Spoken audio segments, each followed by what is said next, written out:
Starý otec Zuzany Riečanovej trpel rakovinou hrubého čreva. Jeho posledným želaním bolo zomierať doma. Rodina sa obrátila na mobilný hospic svätej Luizy v Banskej Bystrici. Keby sme nenašli tento mobilný hospic, tak by musel byť hospitalizovaný v nemocnici a bol by tam vlastne celý čas sám. Bez toho, aby sme s ním trávili celý čas a pomáhali mu. Mohol zomrieť dôstojne v pohodlí domova a v kruhu svojich blízkych. Za rok a pol našej práce mobilného hospicu v Banskej Bystrici sme odprevadili a pomohli pacientom, ktorí trpeli neutišiteľnými bolestiami a symptómami, asi stovke pacientov. Teraz hrozí, že zanikne. Zakladateľ mobilného hospicu, nezisková organizácia svätej Luizy, nemá peniaze na plat zdravotnej sestry.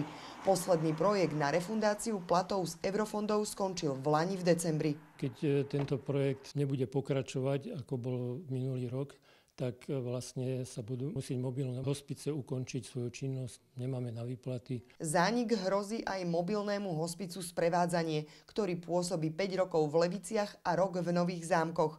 Od júna už museli prepustiť 6 ľudí. Z posledného meleme minulý mesiac sme mali na účte 70 eur, keďže sme už vôbec nemali ani na tie minimálne mzdy. Zobrali sme si úver 20 000 a tento mesiac nejako prežijeme a nevieme, čo bude na ďalší mesiac. Podľa ministerstva zdravotníctva rezort získal peniaze na otvorenie výzvy na mzdy lekárov a zdravotníkov pre mobilné hospice až teraz. Ministerstvo zdravotníctva už začalo pripravovať návrh vyzvania. Po jeho zverejnení sa títo poskytovatelia môžu uchádzať o finančné prostriedky.